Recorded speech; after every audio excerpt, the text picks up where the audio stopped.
Ұстаздық киелі мамандық. Ұстаз ұлы есім.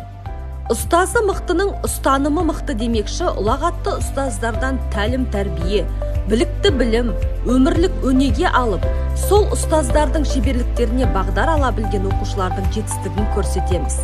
Қарағанды қаласы Мағжан Жұмабаев атындағы мектеп гимназиясы озық тәжірибелерді, қазіргі заманғы технологияларды қолдану арқылы және жалпыға бірдей мүмкіндіктерді ескере отырып, ұлттық білім беру жүйесінің ең үздік дәстүрлеріне негізделген қолайлы білім беру ортасын құруға ықпал етіп отырған киелі шаңырақ.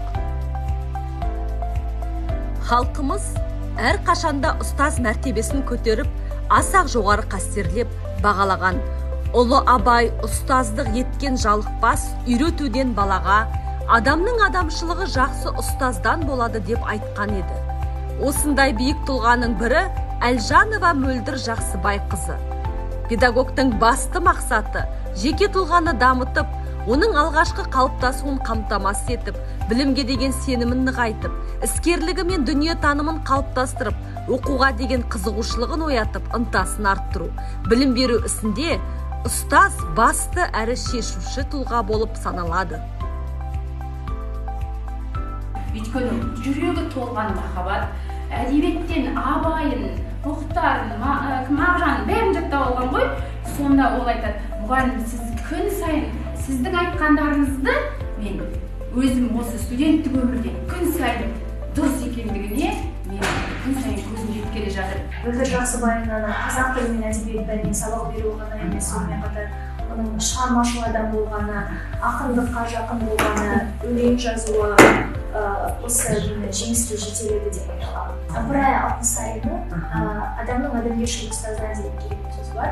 Неліктен мен бұл сөзді айтып тұрмын? Себебі қазіргі мұғалімдердің басты мақсаты олар балаларға сапалы білім беру. Дегенмен де менің ойымша көптеген мұғалімдер балаларға өзінің рухани байлығын да бере білу қажет деп айтамын. Себебі ол баланың жетістікке жетуіне өзінің үлкен ықпалын тигізеді. Осы олимпиадаға дайындалу барысында бір мұғалім маған әрқашанда өзінің қол ұшын беріп көмектесті. Менің құлшынысымды оятты, менің талпынысымды оятты. Ол сенің еңбегіңді бағалай білетін жан. Сен құла мейлі, жеңіл мейлі, қателес мейлі, ол сені еш уақытта теріс алмайды. Мөлдір мұғалімнің бойындағы осындай адамгершілік қасиет үшін мен ол кісіге қатты сенім артамын.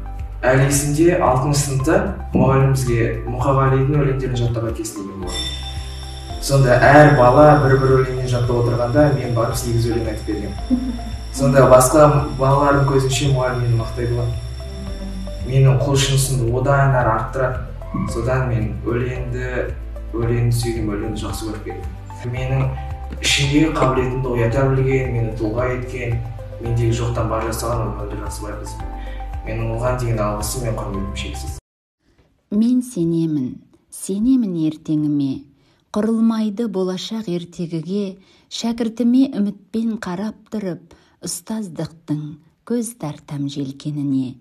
Ұстазымын талапшыл бүгінгінің, біздер жайлы өзгерді бұрынғығым, заманымды түлкі боп шалам ба деп, өзгертуге мәжбүрмін түрімді мың. Айтарым бар, айтып та жүрмін бірақ, бөтен сөзден, бас қойдан тұрмын жырақ, ұстаздықтың ұлықтап ұлы жолын, осы жолда мәңгілік қылдым тұрақ. Құзыретті мұғалім әрбір ісін нәтижелі, сапалы орындауды мақсат етеді. Ол білгенін қанағат етпей, біле бергісі келеді. Бұл шебер педагогтың, шығармашыл, бәсекеге қабілетті педагогтың өз қызметіне, оның нәтижесіне талдай жасау білу біліктілігін көрсетеді. Еліміздің ертеңі бүгінгі жас ұрпақтың қолында, ал жас ұрпақтың тағдыры ұстаздардың қолында. Ұстаздан шәкірт озары сөзсіз.